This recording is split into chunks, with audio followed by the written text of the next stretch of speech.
For the past 5 years, I've been investigating this question of where good ideas come from. It's a kind of problem I think all of us are intrinsically interested in. We want to be more creative, we want to come up with better ideas, we want our organizations to be more innovative.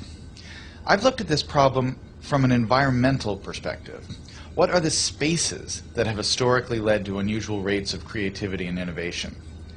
And what I've found in all of these systems, there are these recurring patterns that you see again and again that are crucial to creating environments that are unusually innovative. One pattern I call the slow hunch, that breakthrough ideas almost never come in a moment of great insight, in a sudden stroke of inspiration. Most important ideas take a long time to evolve, and they spend a long time dormant in the background. It isn't until the idea has had 2 or 3 years, sometimes 10 or 20 years to mature, that it suddenly becomes accessible to you and useful to you in a certain way. And this is partially because good ideas normally come from the collision between smaller hunches, so that they form something bigger than themselves. So you see a lot in the history of innovation, cases of someone who has half of an idea. There's a great story about the invention of the World Wide Web in Tim Berners-Lee. This is a project that Berners-Lee worked on for 10 years. But when he started, he didn't have a full vision for this new medium he was going to invent.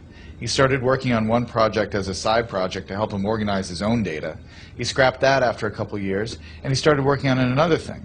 And only after about 10 years did the full vision of the World Wide Web come into being. That is, more often than not, how ideas happen. They need time to incubate, and they spend a lot of time in this partial hunch form. The other thing that's important when you think about ideas this way is that when ideas take form in this hunch state, they need to collide with other hunches. Oftentimes, the thing that turns a hunch into a real breakthrough is another hunch that's lurking in somebody else's mind. And you have to figure out a way to create systems that allow those hunches to come together and turn into something bigger than the sum of their parts.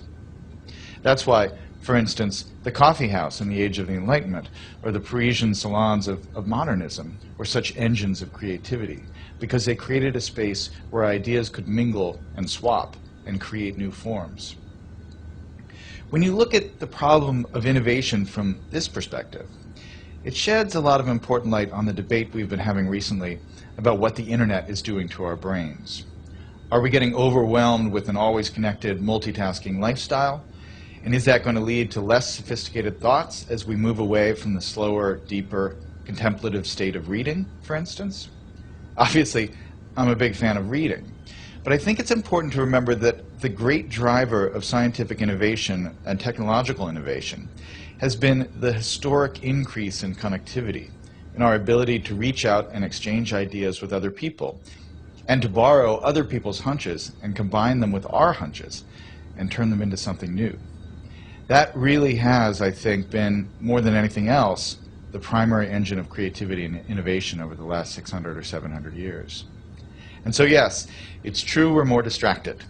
But what has happened that is really miraculous and marvelous over the last 15 years is that we have so many new ways to connect and so many new ways to reach out and find other people who have that missing piece that will complete the idea we're working on, or to stumble serendipitously across some amazing new piece of information that we can use to build and improve our own ideas.